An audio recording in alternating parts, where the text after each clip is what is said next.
Yes, I am because we are. Thank you very much for joining us in today's Pan-African History Call, empowered by I Love Black People. So my name is Dushime Yvonne, and I'm your host for today's meeting. Yes, as always, we always start our meetings with a prayer in our local language. So I'm going to pray in my local language called Kinyarwanda.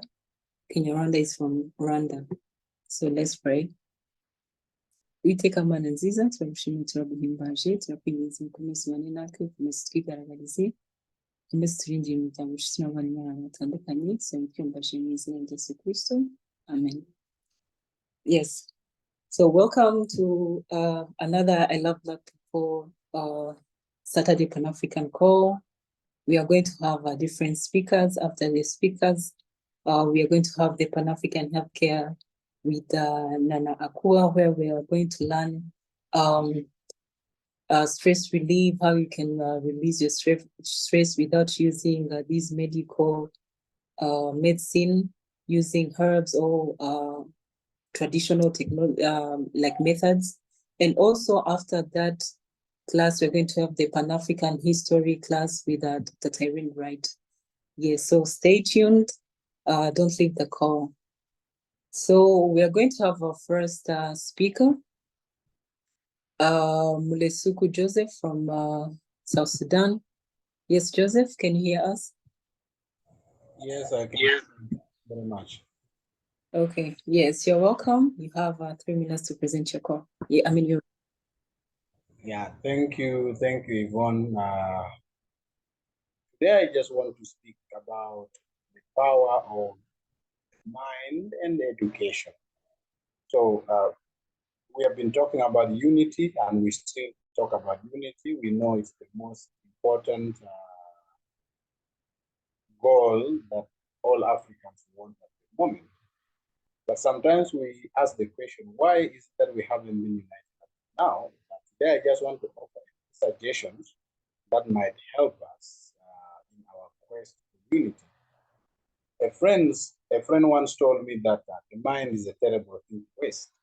And at that time, I was, I think, a little more inexperienced to understand what he meant by that. But today, I know fully well that actually our mind is the commander of our body. Okay? It tells us what to do and what not to do, using whatever knowledge that we have gathered through books, through people, through watching media, through interactions like this one. And so if we put good information in our minds, we definitely will be able to have lives that are productive, and our families will be better, our communities will be better, our nations will be better. If we put wrong information in our minds, likewise, our lives will turn out bad, and so will our families, our communities, and also our countries. And in our case here, our country. And that's why parents are very, very careful in teaching their children the way to grow up, because they know that if they don't do that, their kids will grow up into irresponsible people, adults. So they give them information so that their lives will be better, they can be able to contribute to their own livelihood and also to the well-being of the community around them. Now, parents make sure that they do this by providing their kids with everything necessary for their basic needs and also for their development and growth. And whatever the child wants, okay, the father will ensure that they provide. And if it's not necessary, they find a way to explain to the child that they do not need that. And if there's a problem, the parents do their best to make sure that they find a solution to that. Now, what I want to say here is that in Africa, what we need actually is leaders who are willing to do the parents' role. Because leaders, like the parents, must be committed to the well-being of their people. And to do that, they have to be particularly committed to providing unity among the people, providing peace for the people, and also prosperity. And we all know that unity will definitely lead to peace. And peace lays the ground and the foundation for what? For prosperity. And when we talk about prosperity, we have spiritual and physical prosperity. And in this case, I really want to focus mainly on the physical prosperity. Although without having the spiritual prosperity, in most cases, it's actually difficult to achieve the what? Physical prosperity. And I don't want to delve into the spiritual part because very many people approach this different way. But what I'm trying to say is that a leader, first and foremost, has to achieve peace himself. When a leader has peace within himself, he can provide the same peace to his family, and also he can be able to provide the same peace to his community. A leader also must be a unifying factor. Okay, our countries are comprised of many tribes, and the biggest problem that makes us vulnerable is that we have divisions. Leaders have a tribal mindset and they prioritize their tribes over others. So a leader must be a unifying factor as well in order to be able to take care of the whole of his country, to provide the unity for the whole country. And finally, prosperity. A leader must make sure that he's able to take care of the needs of his family also. So if he cannot do that, if he's poor, he cannot meet the needs of his family, he will be tempted to become a thief, as many African leaders are, not all. So they end up spending the rest of their leadership protecting themselves from the crimes and theft they have done instead of serving the people. So what I'm trying to underscore here is that just as the parent is concerned with the needs of his children and solving their problems, the leader should also be concerned with the needs of all his people, irrespective of their tribes. And to achieve that, he must first achieve peace within himself and his family, prosperity for his family, and also he has to show through example unity in his family, and then he can show the whole country the way to go. The family act is the unit that the success of a nation is built.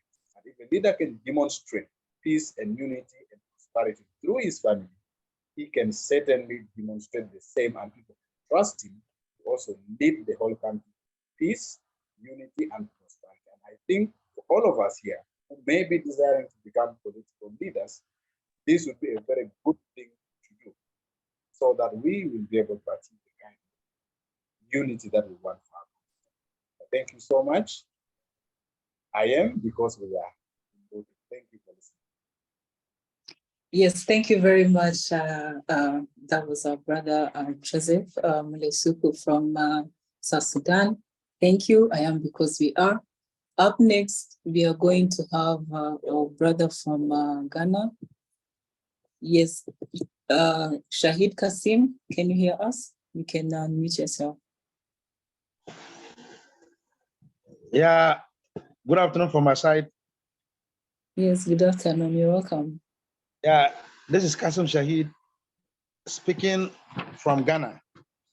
Today, I join my colleague Africans to speak on the topic exploring efforts to preserve and promote indigenous African languages to maintain cultural identity. It is important as Africans and as Pan-Africanists know that language is inseparable from our way being, our thoughts, our feelings, our joy, and much more. It is part of our identity. It is through our language we show who we are. If our language disappears, the whole socio-cultural foundation of our community or speakers is lost completely or is put at risk. These are the ways I think as Africans we can help, preserve and promote indigenous African languages. First of all, I think we need to integrate our indigenous languages into our school curriculum. the school curriculum from the basic level up to university level, we should integrate our local languages so that our younger ones will learn the language very well and therefore help promote our cultural identity. In Ghana, over 100 languages spoken in Ghana, it is only 9 languages that are written in Ghanaian schools. It's a step in the right direction, but we need to extend it so that it will help, because there are so many cultural groups in Ghana, and the language is the main thing that one use to identify a particular cultural group. Secondly, I think for us to be able to preserve and promote indigenous African languages, we should also give scholarship and provide encouragement and support for students who wants to learn indigenous languages at a higher level. When we do that, it will serve as a motivation factor for many people to pursue indigenous languages at a higher level. And that will help, maintain cultural identity. When language is lost, not only does the knowledge accumulated by the community of its speakers fade away, but also the world cultural and biological diversity. So because of this, a language, is crucial to protecting both cultural and biological, diversity. So on this note, I want to once again entreat my fellow Africans to understand that it is important that as Africans and for that as Pan-Africanists, we reclaim ownership over the narration of our own history. I always say this because our history has been distorted. And as Africans, it is important that we reclaim ownership over the narration of our own history and revive our cultural identity to strengthen a shared aspiration to achieve African unity. Thank you very much for the opportunity once again. I am because we are. Thank you very much. Yes, thank you very much, Shahid Kasim. I am because we are. Thank you for a wonderful report. Up next, we're going to have our brother Robert Ruai from South Sudan. Yes, Robert, can you hear us? You can unmute yourself.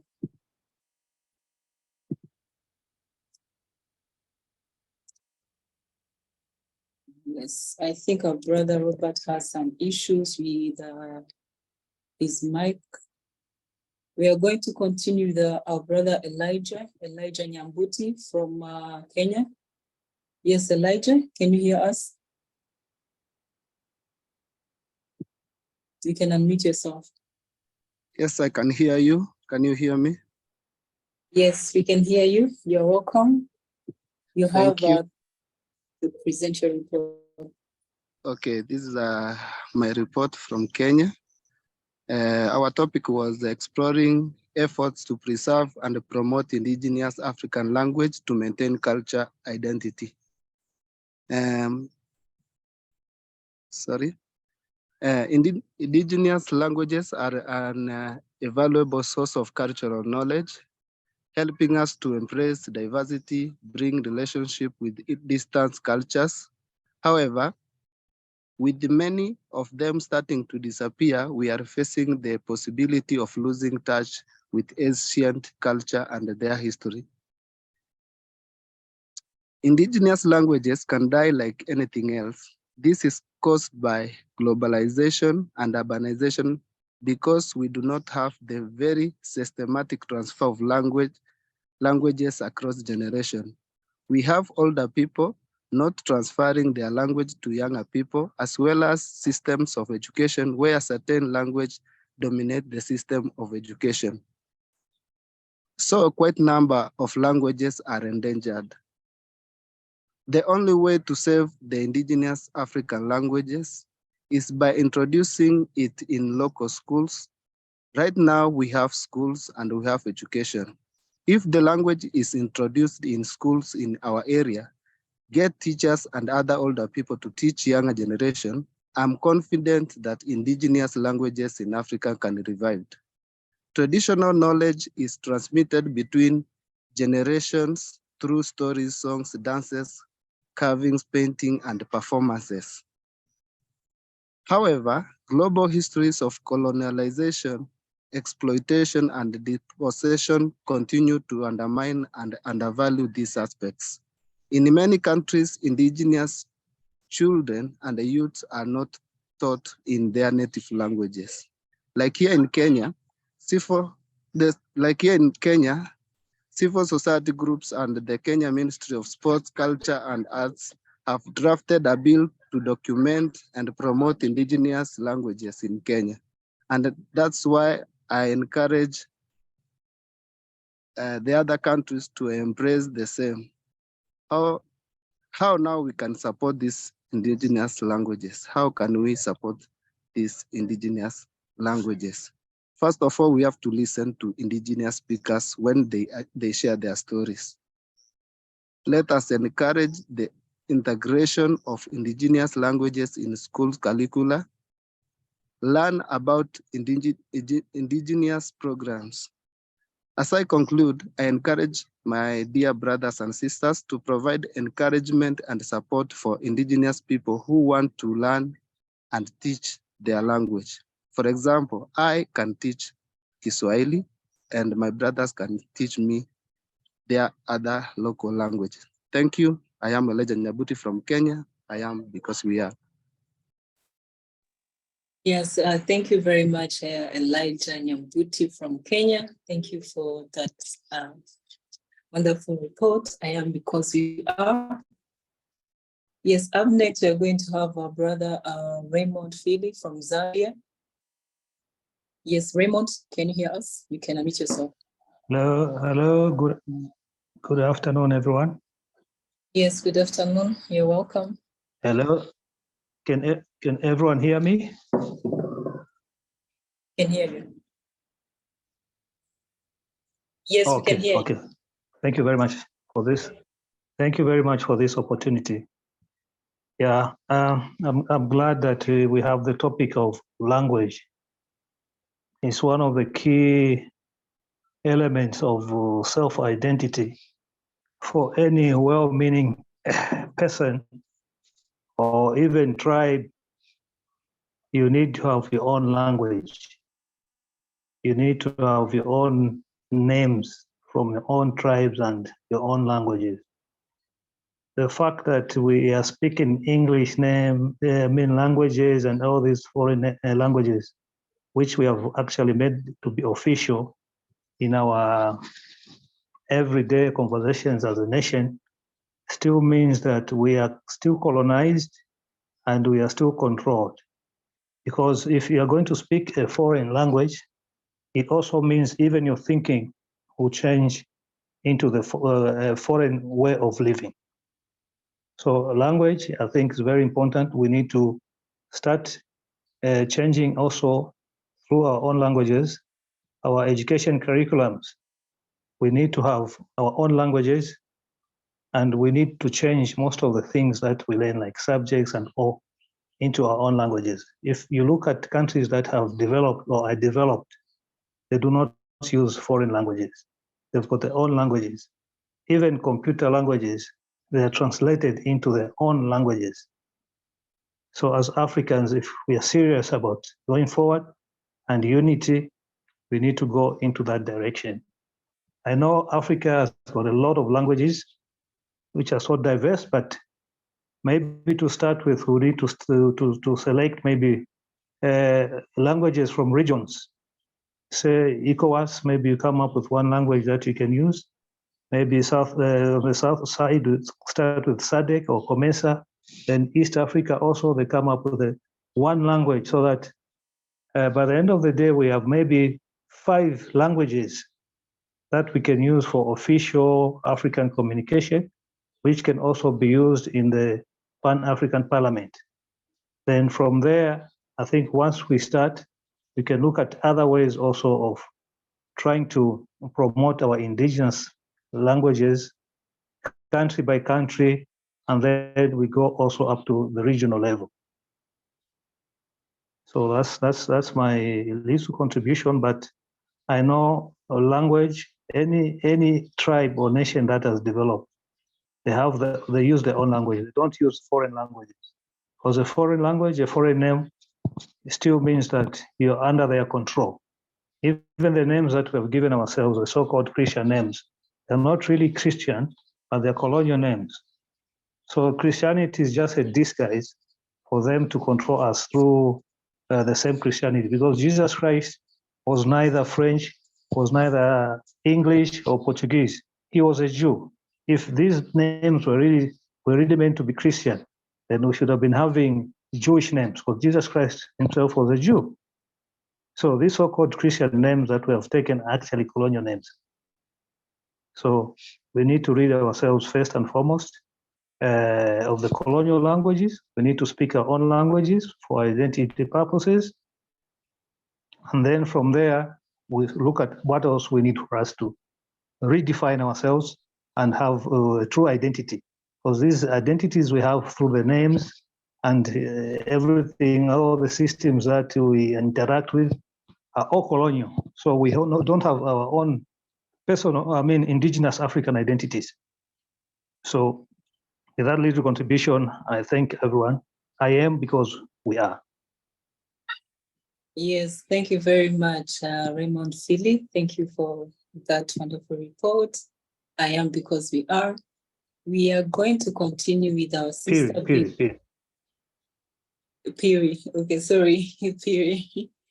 Yes, we're going to continue with our sister Binta Jallo from the Gambia. Yes. Jallo, can you hear us? Yeah, assalamu alaikum. How are you guys doing? Good afternoon. Good Yes, evening to others. Good afternoon to others, and good day to yes. others. 3 minutes to present your report. Okay, I'm really happy to join you guys for the second time in the platform with a very interesting topic of discussion. I'm really sorry because I'm next to the highway here. So some little noise. Okay. It's a bit cloudy here. It's raining. So I'm sorry for that noise. Okay. Is it okay? Yes. Subhanallah. Okay. I think it's okay, but it's gonna be a bit dark because it's cloudy out, it's raining. Okay. So the topic of discussion is really interesting for today. Discussing on languages, the African indigenous languages to be respected, and then is something that when it's utilized in the best manner, it will help us break the chain of slavery, which has been hooked on our neck. We have to respect the languages that Africans have been gifted. In so much so that this English and French and Portuguese language are something that has been used on us under colonization and still is enslaving us as Africans, as Blacks, while we try to underrate our own languages. So this cannot be done until and unless we respect our languages to be communicating such languages in any communication it needs. Though language is a barrier that, having it or hearing it is an advantage to any person speaking it. Wherever you go in the world, you can fit in with any language that you can speak. Is an advantage. But let us not try to forget our own important language that we have as Africans, as Blacks. We have to put this in place. So it can't happen unless we try to make best use of it and make an advantage on that. How can you try to use someone's language other than your language? That means that you're forgetting your own roots. And we cannot liberate ourselves fully until we respect our indigenous languages, be it a Swahili, be it a Mandingo, be it a Wolof. For me, I'm originally a Fulani. Where I've come from in West Africa here is more, I can say, is a language that is most popular language and majority in most of the West African countries, this language, Fulani. But what are we using to see that this language maintain itself in its roots? I'm a Fulani, but I can say deep down the language that I need to communicate, my language, I don't know many meanings of the words. What causes that? Because my parents, they migrated from the main country that is where this language is originated, is in Guinea Conakry, Futa Jalon, is where you have these Fulani. They migrated to the Gambia. So my Fulani, the one that I speak, is like a broken Fulani, not even correct. What causes this? Because of they trying to show me other languages that I can respect more than my own language. So we cannot kill this barrier until we try to train our kids deeply the languages that we have. Make them nurture them in that manner so that they can respect it and maintain it. So it's really a very important topic to be talked on, to be discussed on, to sensitize people more on it, because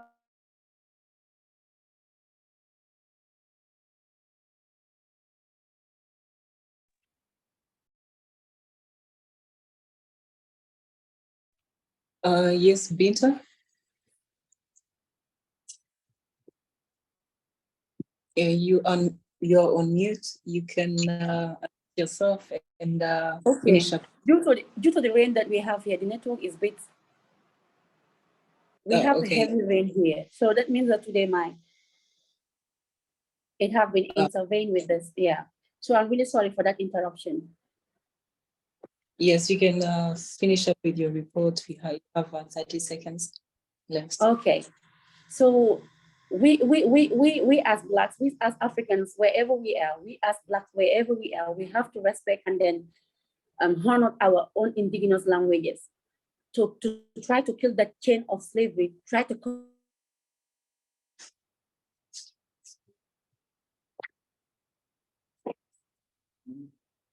Yes, as I think our sister is having some issues with network. We are going to continue with our brother Ifesinachi from Nigeria. Yes, Ifesinachi, can you hear us? Yes, I can hear you, Vonnie. How are you doing? I'm doing amazing. How about you? I'm okay. Thank God for today. Yes. You have 3 minutes to present your report. Okay, thank you for having me. Good morning, good afternoon, good evening. I am Ifesinachi Uroko, participating from Nigeria. Last time I started making a presentation or a report about independence, about the definition of independence, which is simple and common. Then if to figure out or to narrate if we African as a continent, as a race, is independent, and how we Africans can be independent. So in the last session, I defined independence as the summary of my definition is the ability to cater for one's self, both be it an individual or a race or a community. Independence is applicable to all these people I've mentioned, being self-reliant and self-sufficient. So last time, I was trying to say that for a society to exist peacefully and in accordance with the will of the people, there have to be governance. And for there to be a proper governance, there have to be instruments of governing that society. And it is this instrument that I call institutions. You see, last time I tried painting a picture that the white people came, because we cannot discuss our future without discussing our past. The white people came, both the Arabians, because we are normally concerned with the Western enslavement, whereas we also suffered from Arabanization. That's the encroachment of the Arabians with their civilization. So these guys came. Our forefathers were able to chase them away as independent, as individuals. They were able to chase the people, the white people, both from the west and from the east, away from our territory. But after chasing them away, you know, these guys came with their things. They came with their institutions, which they governed us with. So ever since they left, they did not live with these institutions. And this is when I will now say that Africa is not yet independent, because those instruments called institutions they use in colonizing us, in subduing us, in dominating us, in exploiting us, those instruments are still here. The systems we run today are the instruments they use in enslaving us. Our leaders is ruling us under the instruments used in enslaving us. So if this is true, which is self-evident, because even after the independence as of early 1960s to today, it is self-evident that we are not going anywhere. We are going backward. We are retarding instead of accelerating. And this is a result of this institutional enslavement. One, they have main institutions that all societies, for them to exist properly, they have to have these things, and these things have to emanate from within. One is family institutions, which is the first institutions. Family institutions determines the cohesive nature of the society. The unity in a society is determined through the family. So if the macro family, being the man and the woman, they are not united properly, then automatically the micro family, which is the entire society, is not going to be in peace. Then you go to spiritual institution, which they call religion today. Your spirituality is what takes you home. And once you don't have interest at home, automatically you hate everything that is associated with you. So the white people, they succeeded in disconnecting us in our spirituality, which is our source. And ever since then, automatically, it is self-evident that we hate everything that concerns us, instead of loving things that concern us and working towards harnessing all those things. We have been disconnected spiritually, and this is why we have been disconnected from harnessing what to have and loving what to have. You go to education. Education is an institution that coordinates how the society think, the dimension they think, their mental ability, whether they will be positive or negative. It is education that instills this mental ability. You go to health, the well-being of the people. Yes, if it's much, you can wrap up with your report. You have 30 seconds to finish up with your report. Okay. So what I'm trying to say is that, in Africa, we are so much concerned about the issue of the fruits. But in Africa, we have both the issue of the fruit and the issue of the roots. And these institutions I have mentioned, which originally for us to be better, have to be indigenous. We have to organize our families based on our Africanness. Our families today is being organized based on the Western pattern of family and the Eastern pattern of family, which is not favoring us. You can see the amount of divorce. 90-something% of the families, they are living in pretense, hatred, no unity. This is results of this institutional error I'm talking of. The same thing with our political institutions. All these things have to be indigenous. And I have not seen an African leader that is thinking in this dimension. This is the only way we can cut the influence of the Western world from influencing Africa. Because as far as we have the extension of their institutions into Africa, they will continue to dictate the tune, because they say the piper he who plays the piper dictates the tune, and all these institutions I have mentioned emanate from them. Let me give you one typical example before I go off. Here in Nigeria, there is this priest called Reverend Father Mbaka. This guy is an outspoken priest. He fights for the people. But we have seen cases of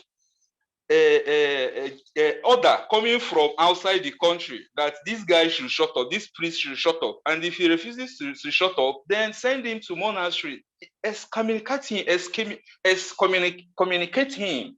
That's what they call excommunicado in missionary terminology. So these are how these guys have been influencing us, and they will continue to influence us if we refuse to do what is needed, which is inventing our own and harnessing our own. Thank you very much. I remain blessed.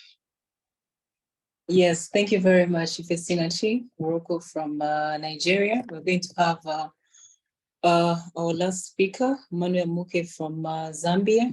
Yes, Manuel, can you hear us? You can unmute yourself.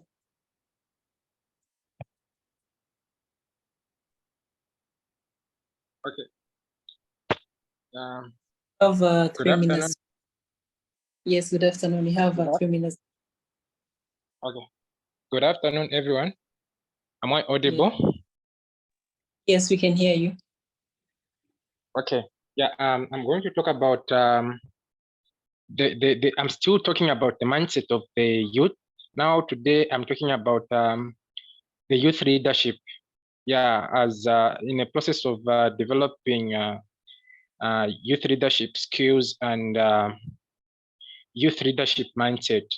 Yeah, you know, as youths, we need to identify the strengths and our weaknesses as Africans so that we provide solutions, because through providing the solutions, we are going to find opportunities and learn and develop Africa, because no one will develop Africa. Africa must be developed by the Africans. Yeah, so in order for us to see the success of the future countries, the future leaders, what we need to do is we need to ensure that the youths reign and they get to grow and get their own opportunities within Africa, because our leaders, they are just full of speeches, they're just full of they're full of lies instead of them implementing, but we are not implementing. So it's high time as we the youths, we the young leaders, we need to invest in ourselves. It is our own responsibility as future leaders. Yes, so in youth leadership, so we need just to discuss it and have time, because there are things which are making youths to not to get, or maybe to share their thoughts or feelings easy, which is social media. So if we start interacting and having some chats and on leadership just like this, maybe it is going to cause mindset change even in fellow youths who doesn't think in those angles of developing Africa as one. Yeah, so it's very important as future leaders to focus and generate leadership quality and implement some changes in the society. Yeah, you know, in our countries, we have a lot of young people who are not interested in politics or government issues, but they are also not interested in joining military or maybe joining institutions that can help them build their nation. But we need to find ways and means to encourage them so that they feel like they can make a difference and be part of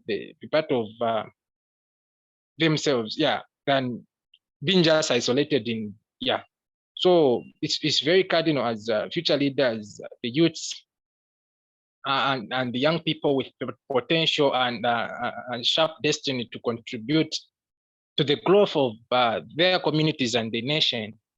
Yeah.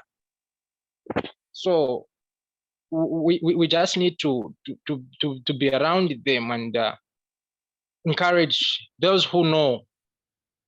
We need to formulate these advocacy so strong. We need to organize ourselves. We need to team up and increase the way we approach. We need to increase the way we approach young people so that we have success and we collect and gain a lot of ideas on how we are going to change the mindset of the young African, other than just spoiling the young African without having that intention of changing the world.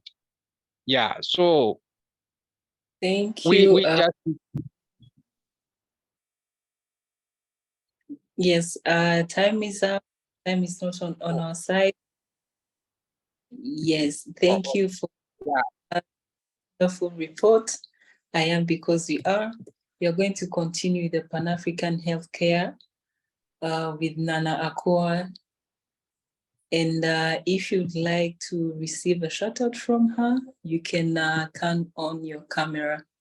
Yes, you're welcome, Nana Akua. Good day, everyone. Welcome. Welcome, Alfred, and hey, Yvonne, by the way, how you doing? Hey, Candace, and Christopher, and Kyle, and Ifa Sanache, and Chari, hope I said that right, and Raymond. Hey, Curtis, how you doing? And so greetings, everyone. Thanks for joining us today. I am, oh, and I think Abu, I don't know if that's a live picture or if that's a live shot or if that's a picture, but greetings, everyone. Thanks for joining. Thanks for indulging me and turning your cameras on. I love to see actual faces rather than black boxes. Nothing wrong with black box, but I like to see actual faces. So I am not sure where we left off last week. Sometimes the weeks run into each other. So I believe every time I think I know where we stopped, I don't. So Yvonne, do you remember what we last spoke about? Or what week are we on? The third one. The third one.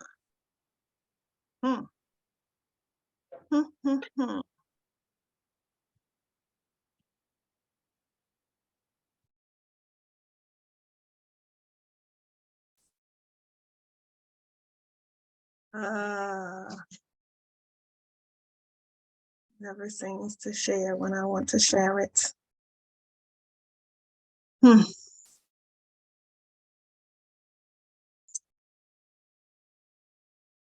Oh, there it is. Okay, so week 3. Yeah, this is not actually week 3. I think this actually should be about herbs. We're not talking about stress. So if I can find the right handout.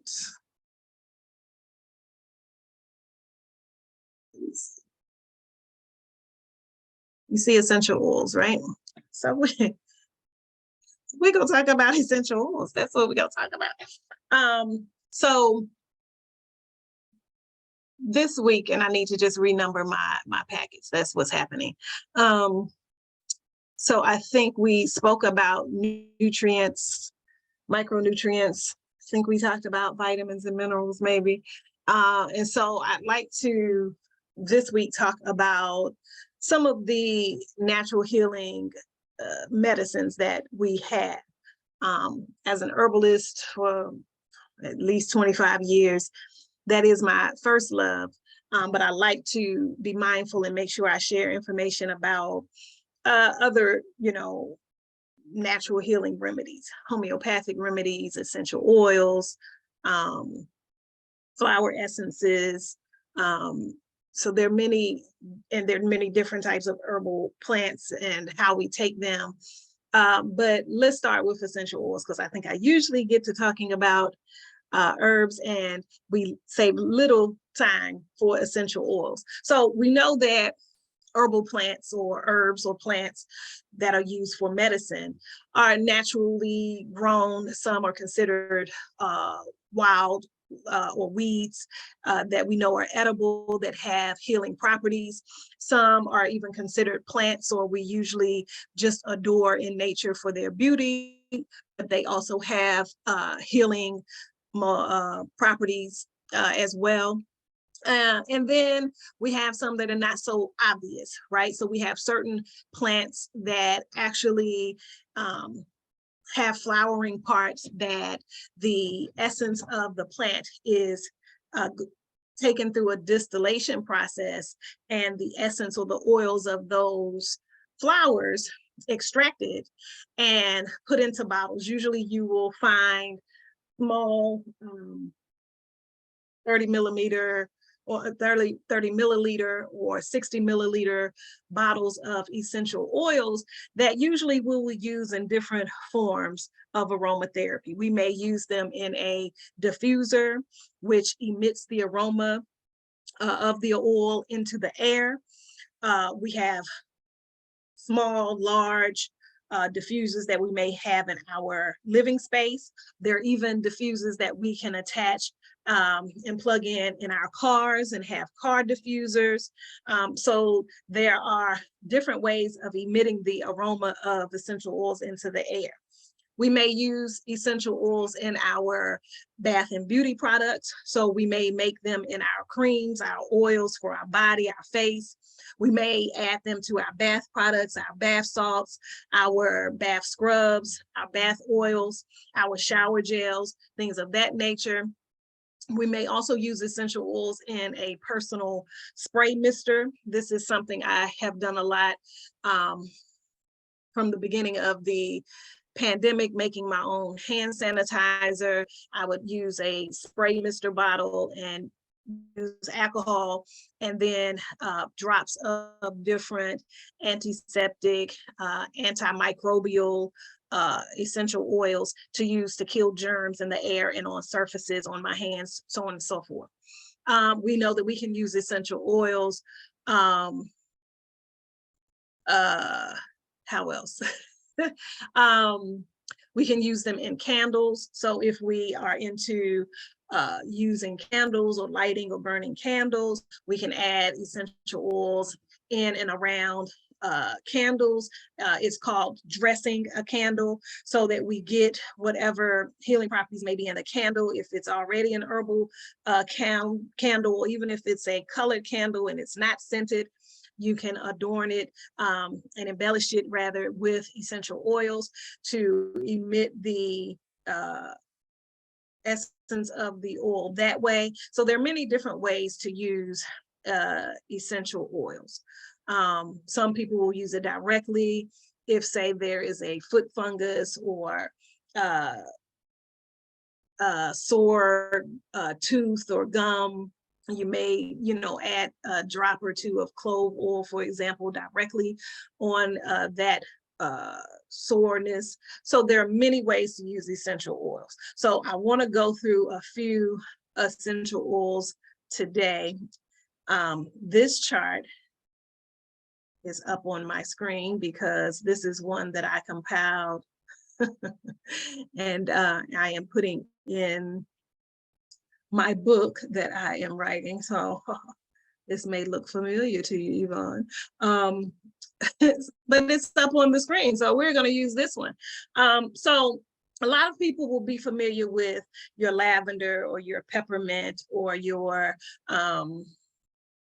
clove, or maybe even tea tree, or some of these more common essential oils. Not all of these that are listed here are going to be as familiar, but again, that's one thing that I really like to share in this, not just the things that are easily talked about or found or discussed.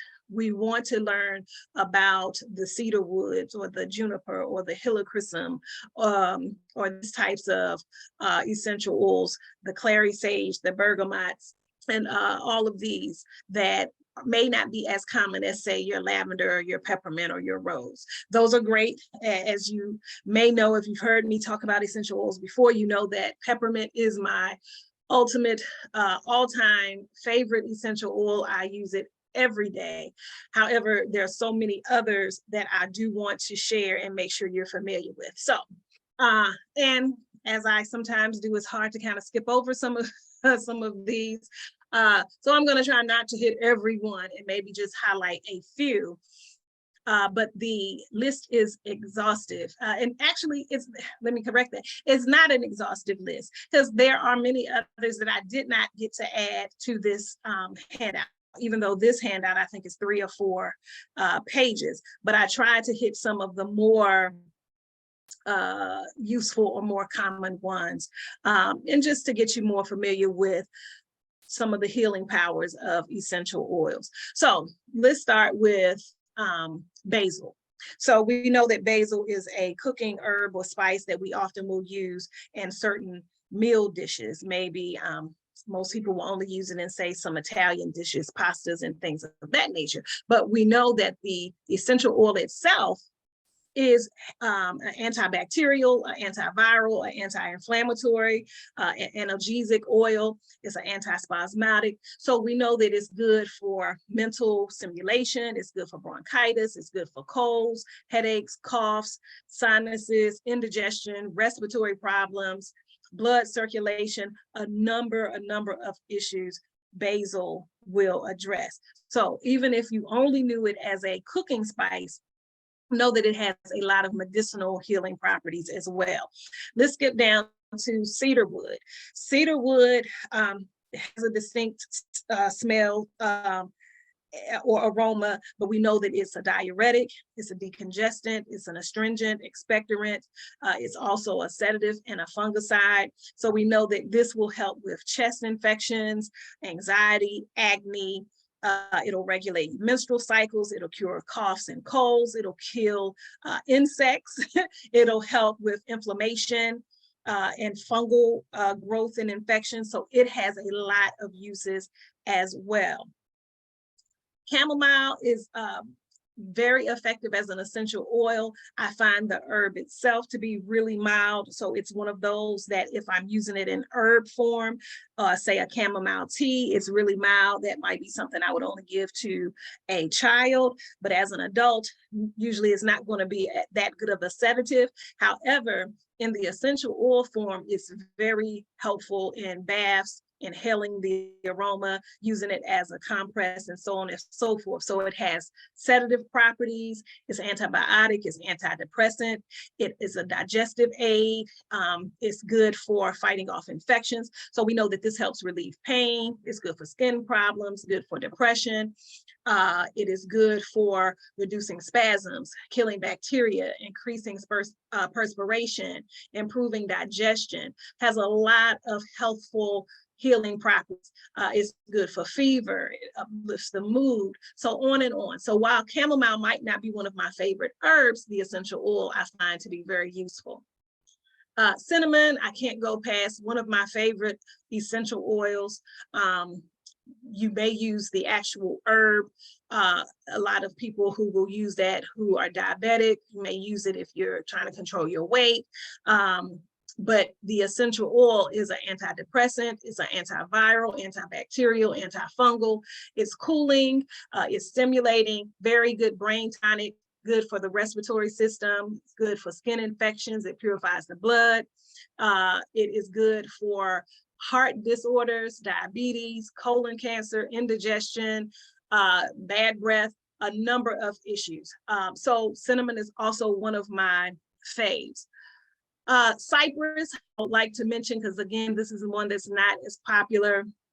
Cypress is a good antibacterial, antimicrobial, so it's good really for killing all disease-causing microorganisms. It improves circulation, reduces varicose veins, it boosts your confidence. How about that? Who would have thought it had emotional or spiritual components? But a lot do, actually most do. There's some charts that will separate what physical impact essential oil will have and what emotional or spiritual or psychological impact it'll have. But this is a great one for uplifting you and enhancing your confidence. It also helps heal broken bones, it stimulates or strengthens the gums. It increases urination. If you're having some kidney or bladder issues, it promotes perspiration, strengthens the respiratory system, and soothes inflammation. So wonderful, wonderful herb that essential oil that you may have never heard of. I want to mention frankincense here because frankincense, we only usually focus on frankincense because of the aroma. It's a really nice woody aroma. We know that it has a lot of spiritual healing powers, but we know that it's used internally, physically for the body, as well as the spiritual and emotional properties. It's an anti-inflammatory and antibiotic, so it's good for relaxing, focusing, and centering. We know that it can be used, of course, for meditation and increasing peace, but it also strengthens the lungs. It's also good for the skin. It promotes sleep. It helps ease pain. It's good for bloating, right? It's good for IBS and other colon disorders like colitis. So frankincense, not just the smell good fragrance that people may use on their bodies, but has a lot of healing internal properties as well. Grapefruit, all of these citrus essential oils I find to be really uplifting and really boost, I'll say, an emotional lifter, whether it's confidence, whether it's depression, you know, it really just helps to uplift you and pull you out of a slump. Grapefruit in particular is an anti-inflammatory. A lot of people will use this to increase their metabolism, reduce cellulite. So a lot of weight loss regimens will include grapefruit essential oil. It's good for mental exhaustion, hangovers, muscle stiffness, fluid retention, and some other things. I mentioned earlier helichrysum. This is another favorite of mine. Not as popular of an oil, but I think some of its benefits are very, very helpful. So I want to share this with you. Helichrysum is an anti-inflammatory and antioxidant, antimicrobial, antifungal, antibacterial essential oil. It is very useful for allergies, acne, colds, coughs, wound healing, constipation, skin conditions. It's good for the liver, it's good for the gallbladder, it's good for the joints. So this is a dynamic essential oil that I think is highly underrated, but it's one of those things that if you know, you know. Another really good thing is it can be used to protect the body against cancer. It also has antiviral properties, so it can increase your immunity. So during the cold and flu season, or with these new strains of COVID and such coming out, a lot of times this is something good to use or to take as a preventative. So I would add this to your toolbox as well. And let me just say, if I didn't already, I think, well, I did mention how to use some of these. This chart, if you're looking in between, you know, me sharing, I'm giving off to the side here how to actually use these different oils, right? So whether you would use it in a bath or in a cream, or whether you would inhale it through a diffuser, as I mentioned earlier. But these are all ways that you can use helichrysum and all of these other oils. Hyssop is another herb that probably is most known for its reference in the Bible. So we know it's a healing herb or plant that's been used to cleanse and wash and that sort of thing, as a purifying herb. As an essential oil, it has a lot of other healing benefits as well. It has anti-aging, anti-rheumatic, antispasmodic properties. It's an astringent, it's a stimulant, it's a nervine. So we know that it's good for nervousness, it's good for vertigo, coughs, arthritis, infections, boils, insect bites, headaches, nausea, abdominal pain, and all of that. And then again, in addition to its kind of emotional and spiritual cleansing that I mentioned, is also very clarifying. It will increase your discernment and your clarity in terms of decision making. It's very refreshing and uplifting, and of course, purifying, as I've already mentioned before. Let's go down to marjoram. Marjoram is one of these culinary herbs that most people will use only in their kitchen, but essential oil of marjoram has a lot of healing effects as well. It is great for stress, insomnia, muscle spasms, reducing pain, eliminating spasms. It cures cramps. It helps with healing wounds. It cures headaches, increases perspiration, promotes digestion, increases urination, and many other things. Lowers blood pressure, improves, your gastrointestinal health, and all of these types of things. So another underrated essential oil that most people have limited its view in terms of its uses. So I would definitely add this to our arsenal as well. Let's go to neroli. This is another hidden jewel, I think. What always stands out for me is how it's good for high blood pressure, but it has many other healing effects as well. Neroli is an antidepressant. It's an antiseptic, antispasmodic. It's a sedative type of oil. It's good for insomnia, shock, nervousness, PMS, lack of sex desire. It is a hormonal balancer, I should say. It's good for hormonal imbalances. It's good for depression, stress, anxiety, restlessness, lack of concentration, and a lot of holistic healers use this in their high blood pressure regimens as well. Oregano, I will also like to mention, we most often know about oregano as it pertains to cooking, but oh my, the oil of oregano is very strong, very powerful, can be a little bit overwhelming in some cases, but it's very, very healing. Another one it's become more popular, so I won't even say it's underrated because I think it's gotten a lot of popularity recently. So a lot of people use it for some very serious conditions, but it is antiviral, it's antiseptic, antispasmodic. It has analgesic effects, very much so. So if you take too much of the oil of oregano on your tongue, it will numb your whole mouth. Ask me how I know. But oregano, definitely something to add if you are addressing any of these issues: cough, asthma, sore throat, congested lungs, muscle or bone injuries, candida or yeast infections, whether systemic or local vaginal yeast infections. This is great for ringworm, athlete's foot, herpes, cold sores, shingles, chicken pox, intestinal parasites, scabies. These are very serious conditions that don't often have remedies for. Oregano is a key component to these conditions, including side effects of chemotherapy in cancer patients. So oregano, definitely add this to your list as well. Petitgrain, another one that's not well talked about. This is excellent for people who suffer from anxiety or panic attacks. Okay, it has some antispasmodic, antidepressant, and sedative properties. Therefore, it's good for folk who suffer from anxiety attacks, hypertension, muscle pain, insomnia, anxiety, and even skin and acne conditions. Petitgrain is going to be excellent for you to use in your diffuser, in your skin and hair and bath products as well.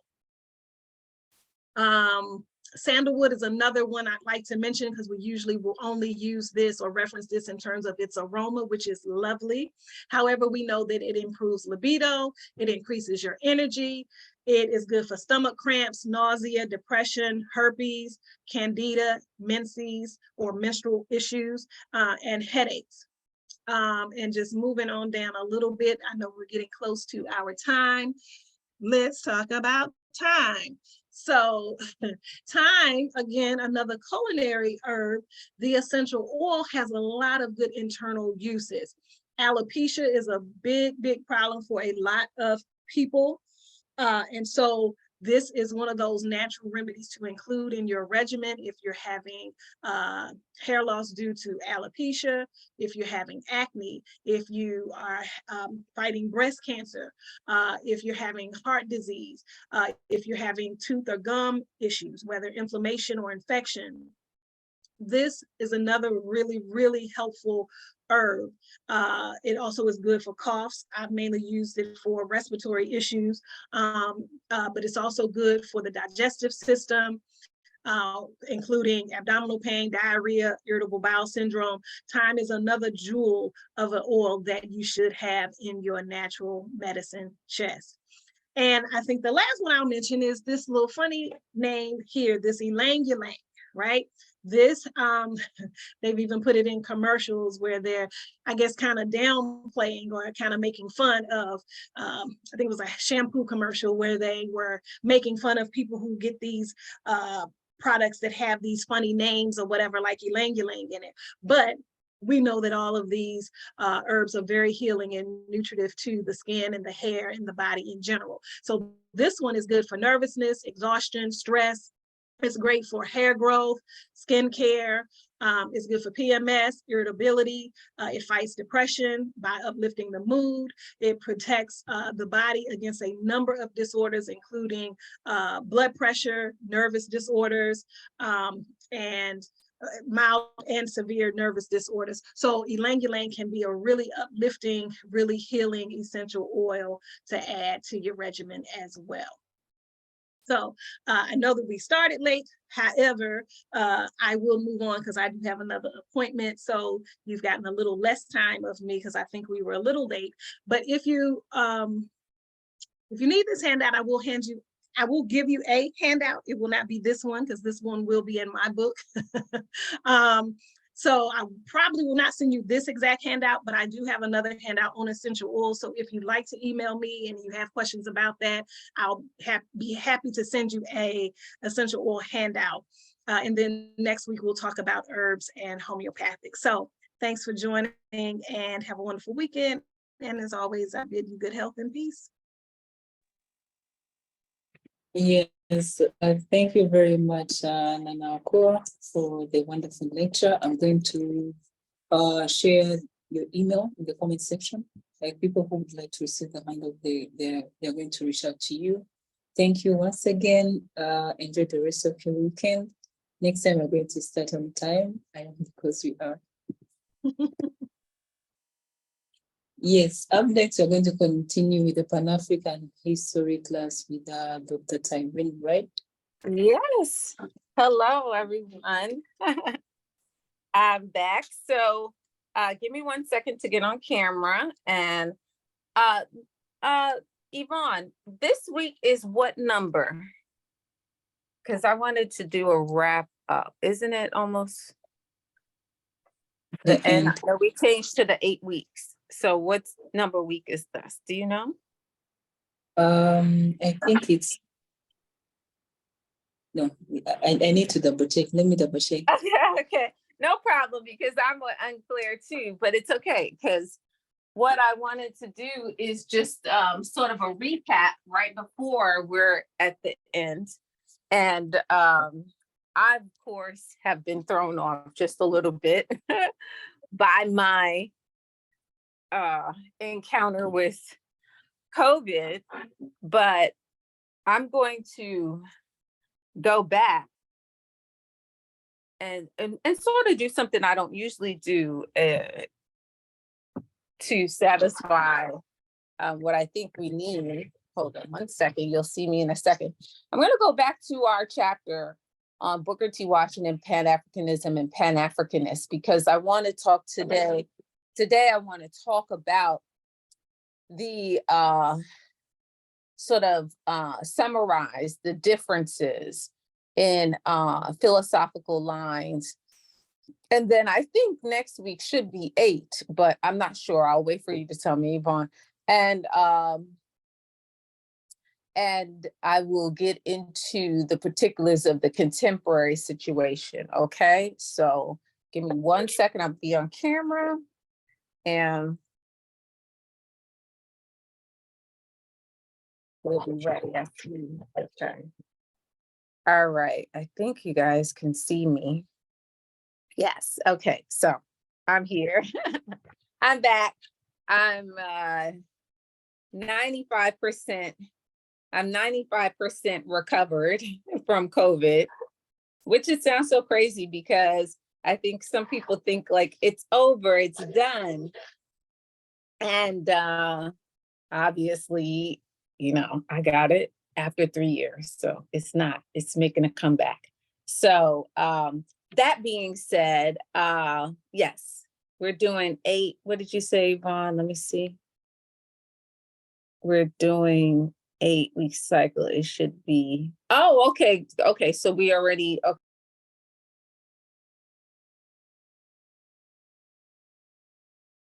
Let me see what I just did. I just did something. Okay. All right. So, all right. So that means you guys have not had, I got a little confused because we have not changed over the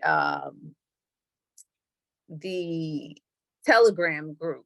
Okay. So it seems like it's just continuous. All right. So no problem. That means that you have not seen the Booker T. Washington Pan-Africanism and Pan-Africanist chapter. Thank you. Thank you. Yes, I'm much better. So I'm going to go to that instead of saying going back to that. Let me go to that. It's Booker T. Washington Pan-Africanism and Pan-Africanist. It's a chapter from a book that I actually wrote, and it discusses the history of Pan-Africanism.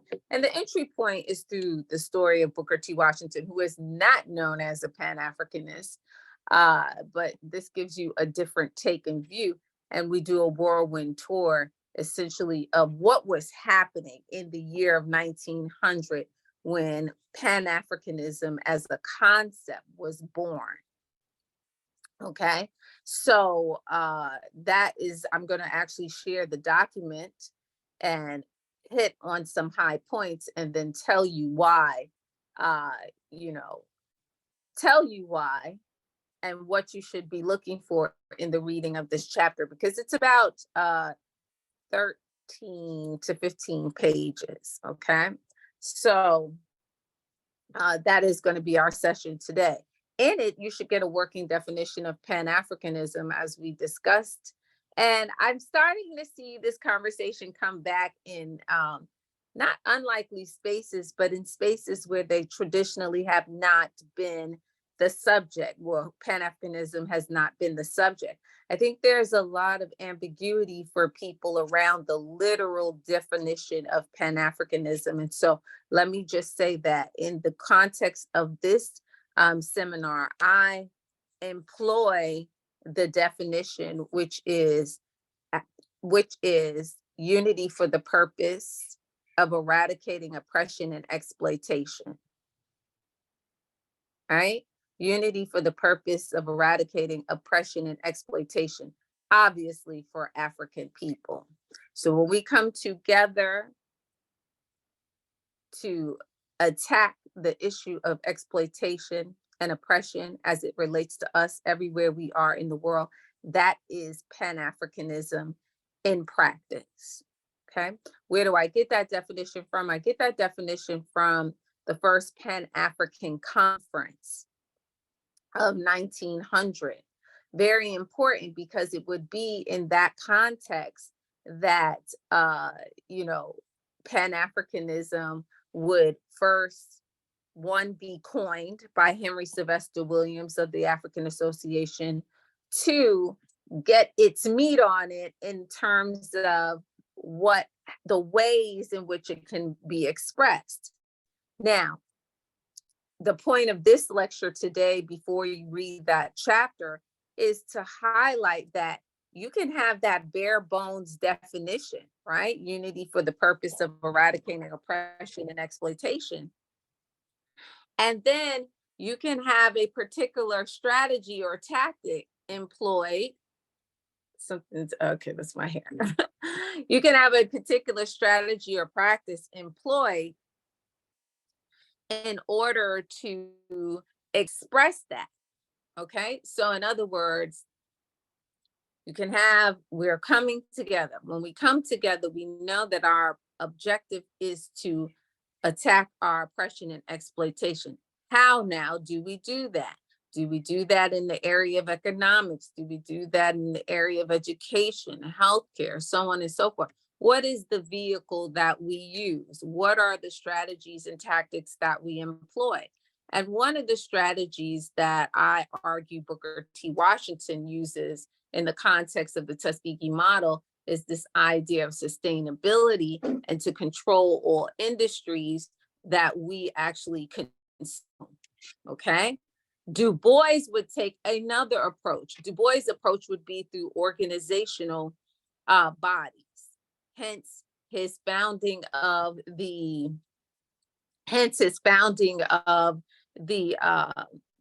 Pan-African Congress in 1919, these continuous congresses that would eventually lead to the formation of, or would be the setting through which the formation of the OAU emerges. You can also say that Garvey would have another path or strategy and tactic in terms of Pan-Africanism. He too would use organization, but he would see, in many ways, would be a combination. And you heard it here first. Garvey, and in spite of what people say about Garvey and Du Bois, Garvey would be almost in strategies and tactics, a combination of both Du Bois and Washington, which is so interesting because I'm rereading, I'm reading a book right now called W.E.B. Du Bois and Africa. And it's all of his writings on Africa as published in the Crisis magazine that he became the editor of post his academic or his career in academia.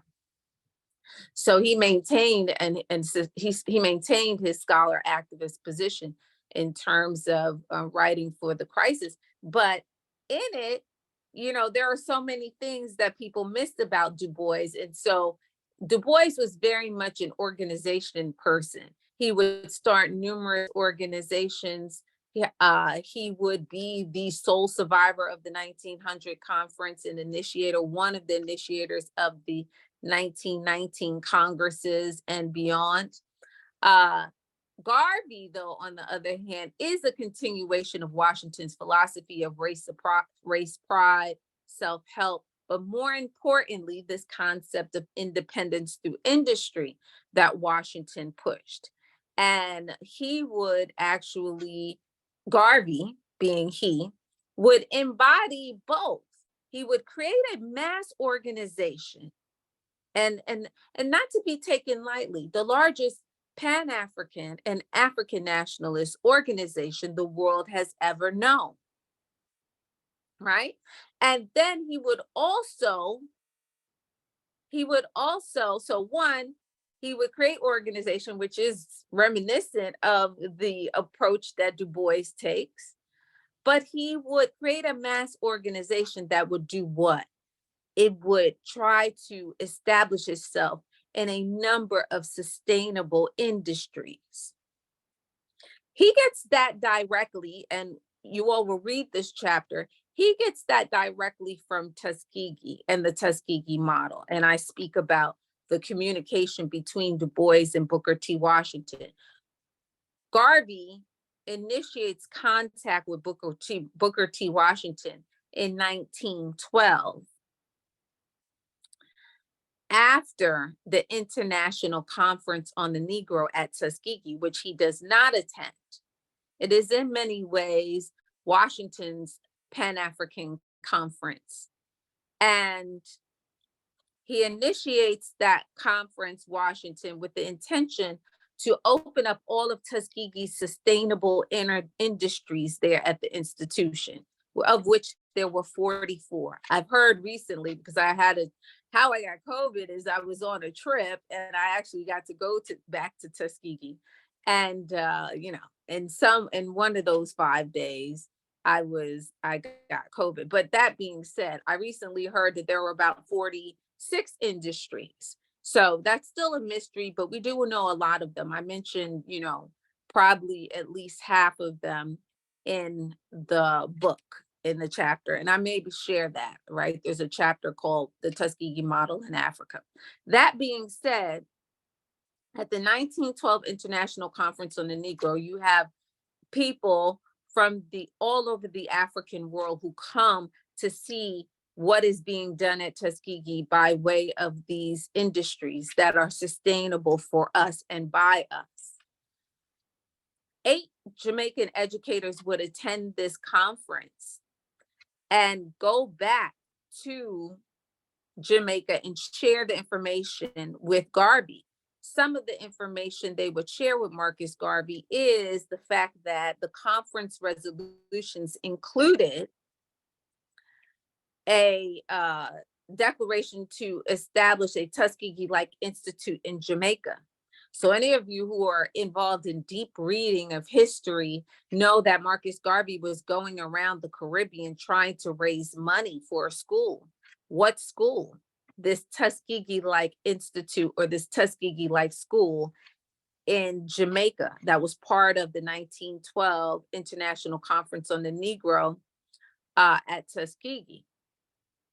It is then that Marcus Garvey establishes communication with Booker T. Washington, and then tells him that he has not only established the UNIA, the Universal Negro Improvement Association organization, but he has, so meaning a vehicle for Pan-Africanism, but he has modeled that organization after the Tuskegee model, which is why you see in the structure of the UNIA, the members having multiple industries. Now, Garvey would only master one industry himself, and that would be the printing press. And with it, he would have an international impact. He would produce a paper called The Negro World, which would be circulated all throughout the African world and would be in every dock and port where African people and Black people were present.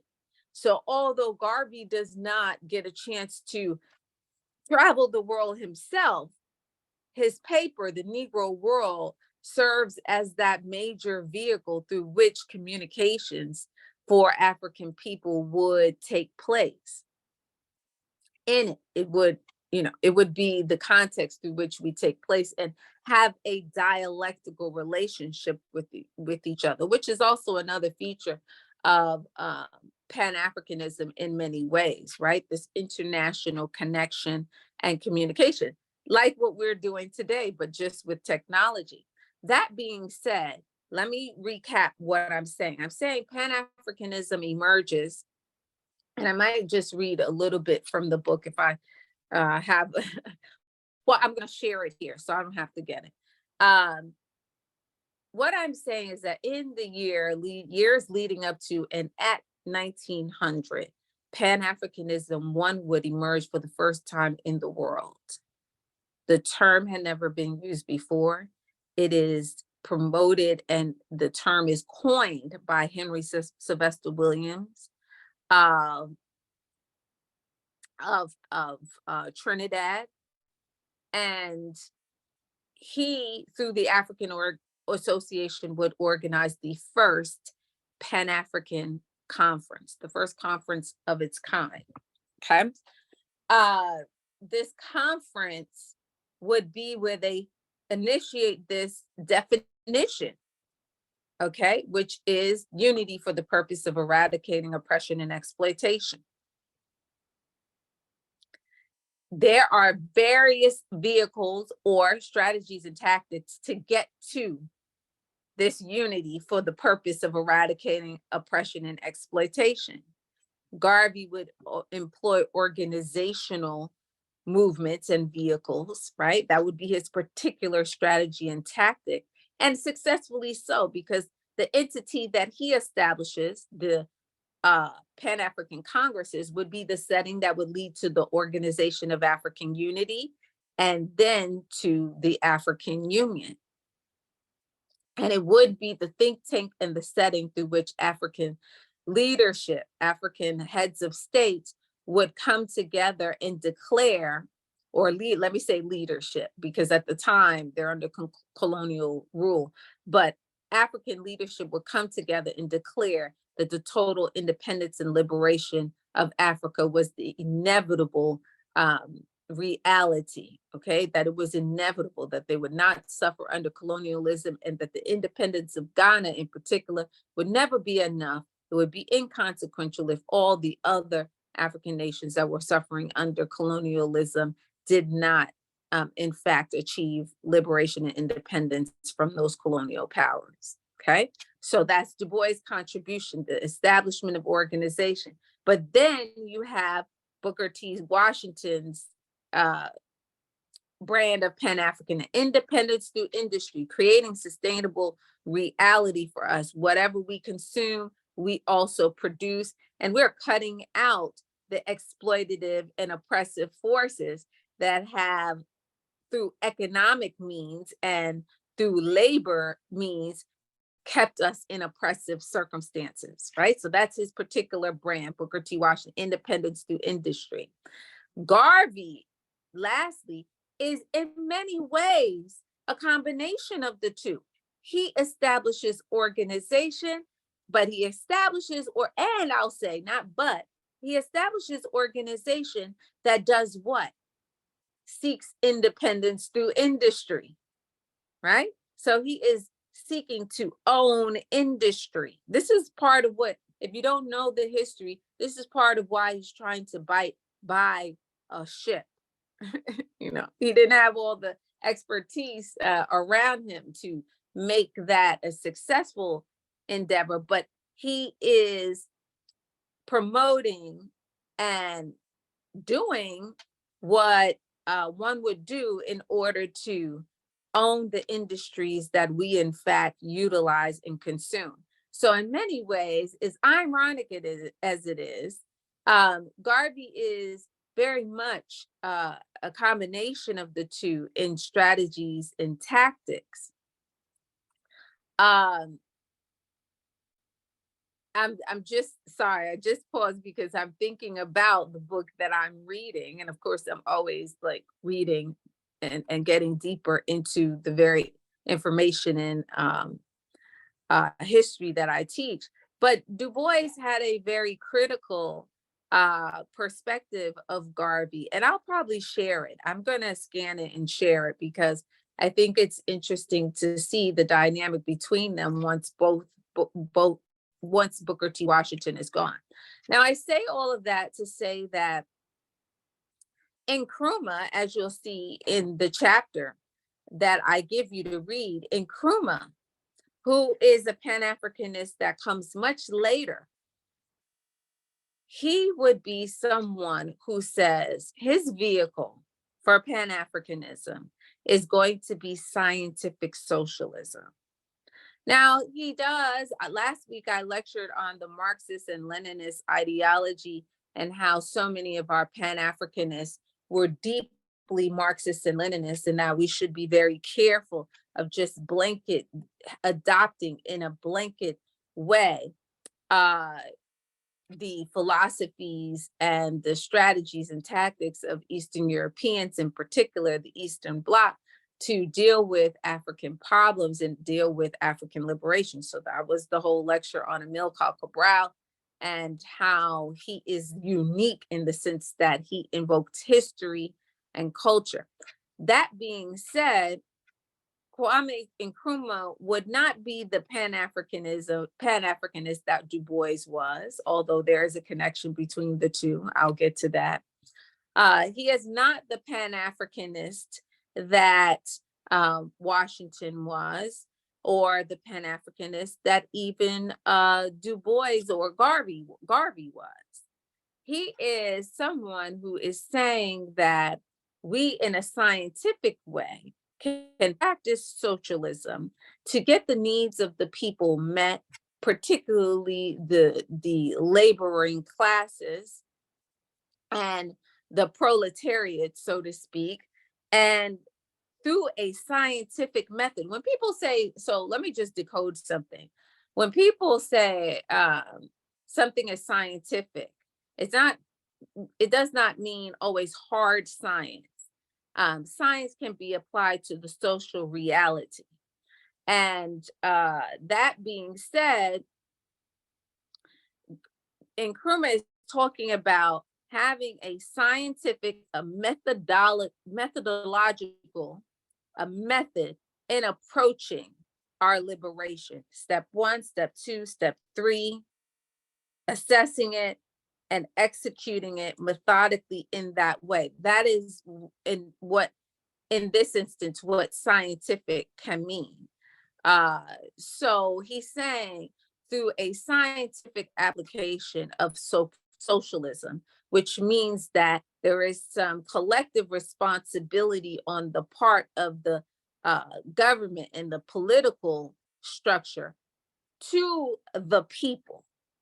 Okay, and there is some level of equality in the distribution of resources to the laboring classes, not simply exploiting the laboring classes. So Nkrumah believes that you can apply a scientific method of socialism so to the African world, which would lead to independence, which would lead to liberation. And that is his way, that is his definition of Pan-Africanism.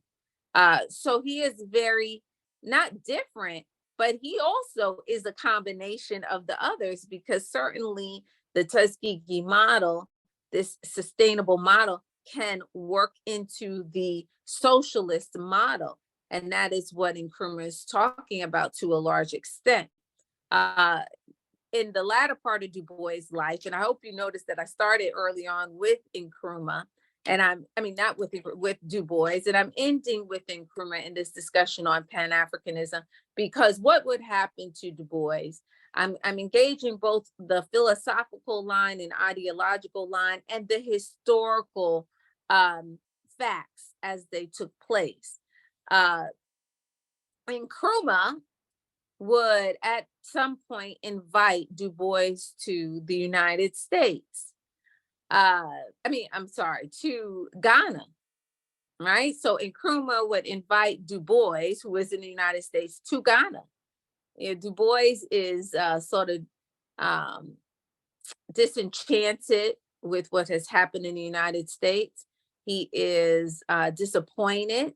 He is someone who lived a very long time into his 90s and used many strategies and tactics to achieve a level of independence and liberation in the United States for Black people.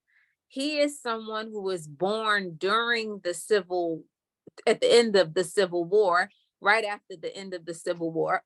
Let me be clear so nobody says, Dr. Wright said Du Bois was born during the Civil War. No, he wasn't. He was born in or around 1868,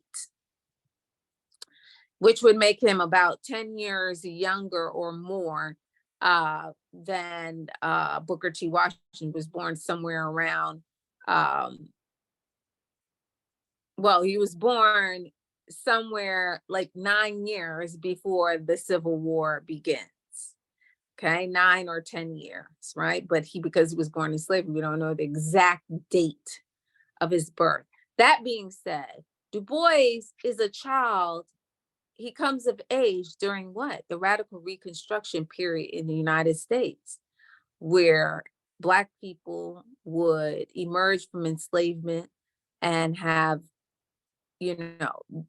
property, engage in politics at the city, state, local, and federal levels. 2,000 Black people in political offices at that time. We actually are doing bad compared to radical Reconstruction here in the United States. It was one of the most progressive times for Black people.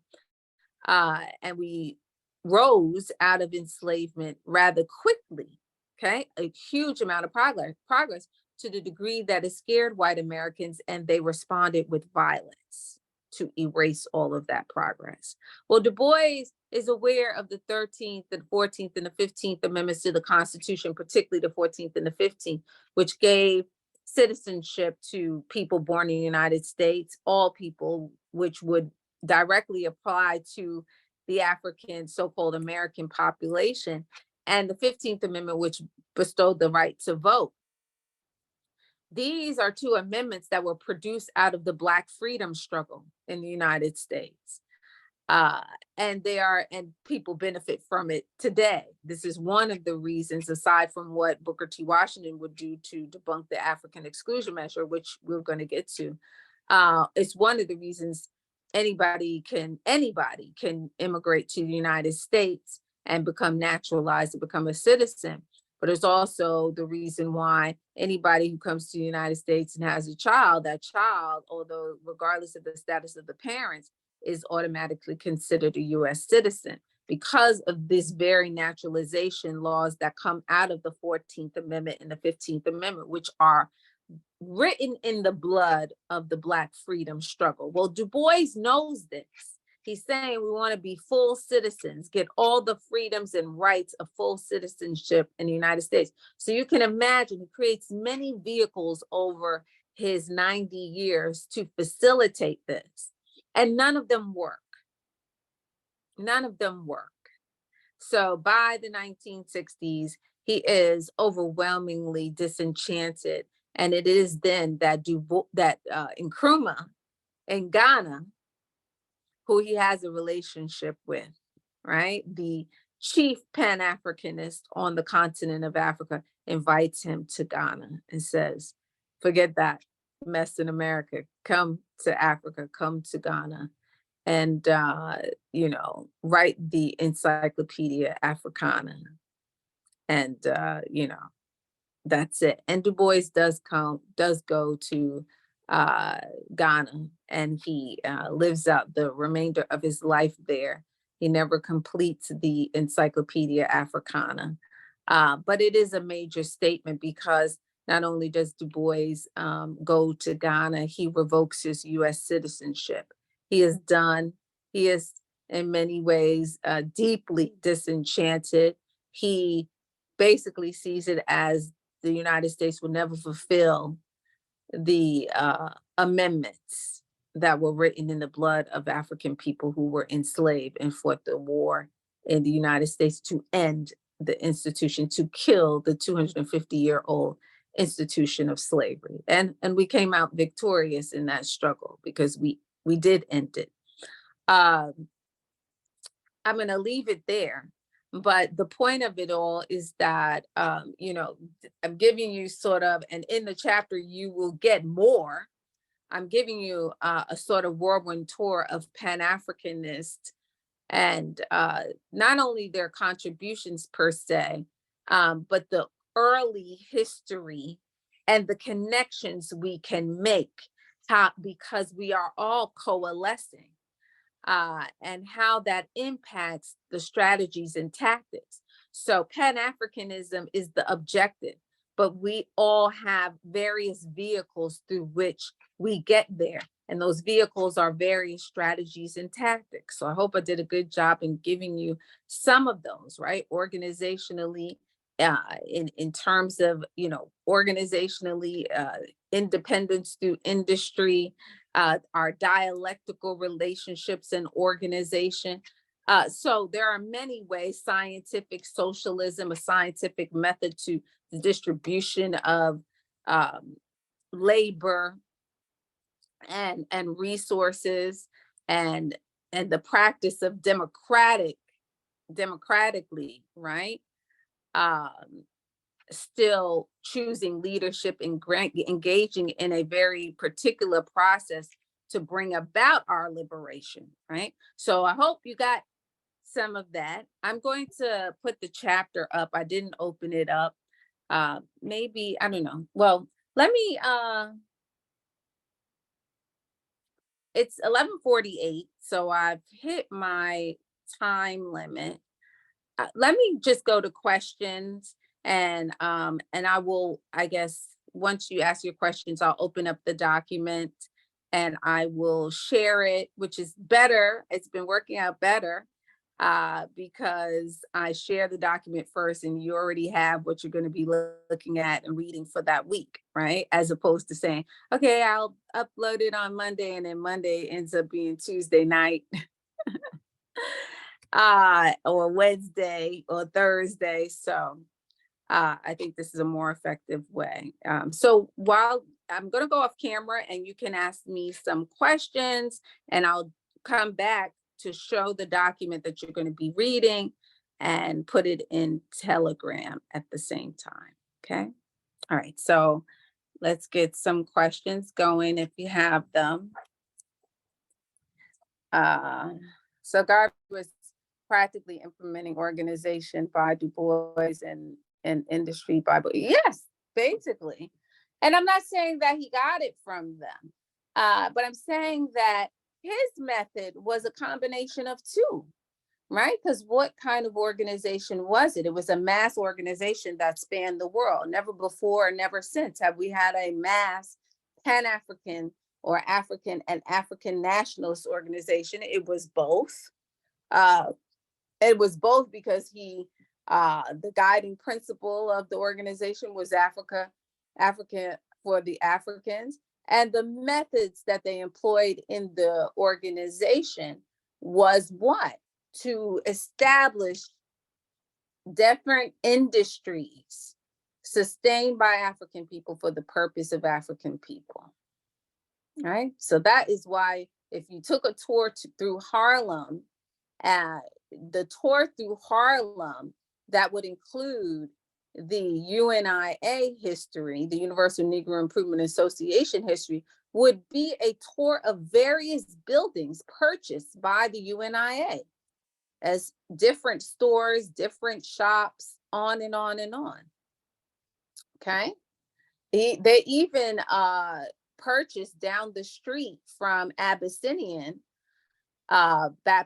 Abyssinian Church, the Great Abyssinian Church. They actually purchased a meeting hall building that became a UNIA location. So this is well known. This is why you see the UNIA have its hand in multiple industries, because this is the reproduction of the Tuskegee model. Now, this is not my opinion. You will see in the chapter I share the information.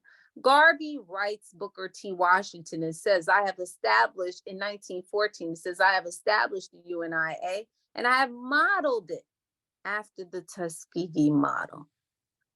Okay. So yes, he in many ways, even though there was contention between Du Bois and Washington, and then Du Bois and Garvey, you know, you can see the connections in terms of strategies and practice. They all had one sole objective, which is to eradicate oppression and exploitation for African and Black people, period. That unequivocally is the objective for all of them, right? And then later for Nkrumah as well. So they took different paths, but the sole objective never changed. It was consistent. Okay. I'm gonna look for the document, but let me see what I see of another question, if there's another question. So Garvey was practically, yes. So my answer is yes. Yes, helpful lectures gives. Thank you. I'm glad. What are the dates and topics for next study group 8-week cycle?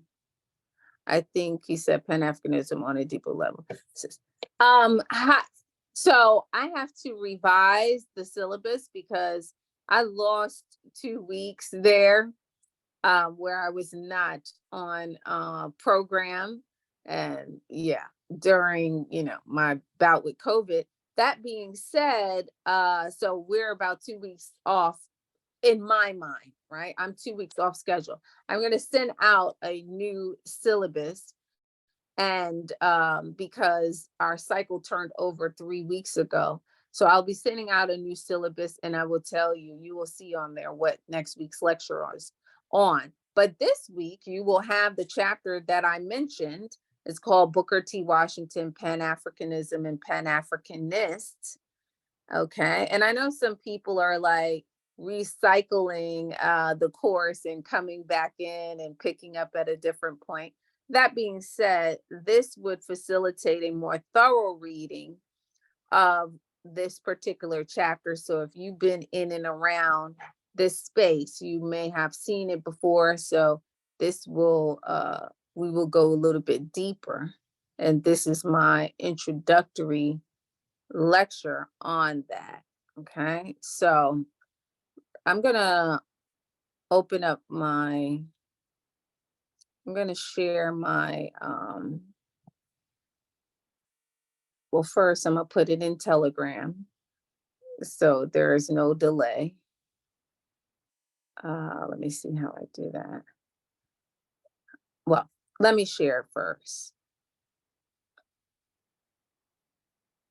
I'm gonna share it first so that we can look at it together. And I just wanna, I'm gonna just open with, I'm just gonna read the opening quote of this essay, and then we'll conclude. Let's see, I'm gonna share my screen.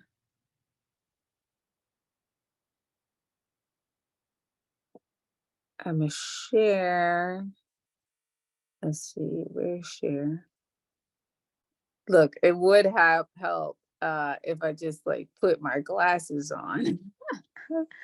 I'm almost blind. Okay, all right, so you should see my screen. All right, so look at this for 2 seconds. This is the opening chapter. This is the opening quote of the chapter that you will be reading. And it recounts the history that I just mentioned and more, okay? And more. It gives you very specific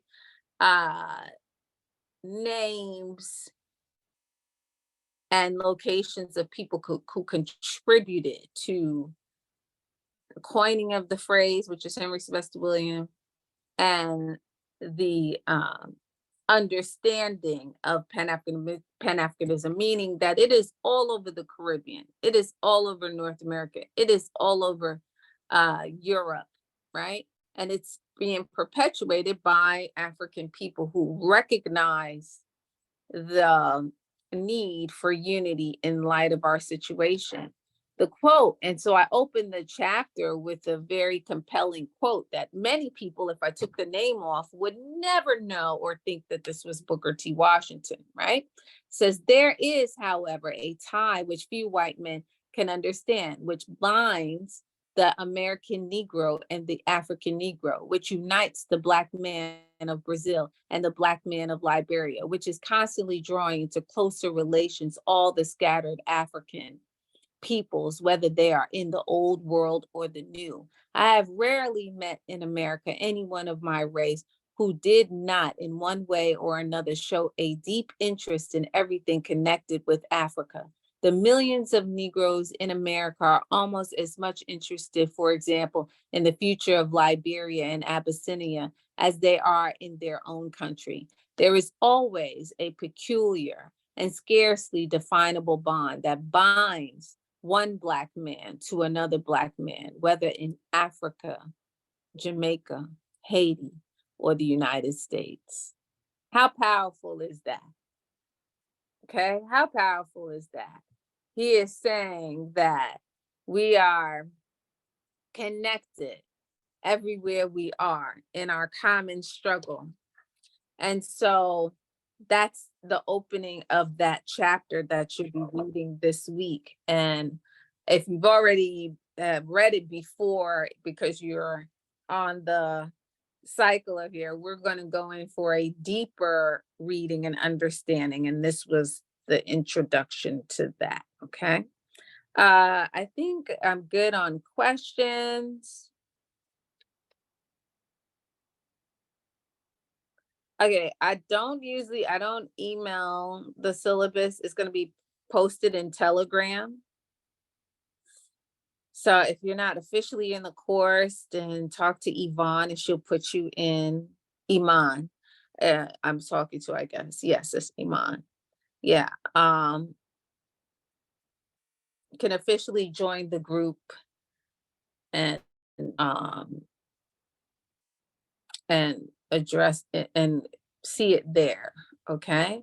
And then I'm going to, and what I mean by deeper reading is that, hold on one second. Let me just show you guys what I'm going to be adding to this. 1 second.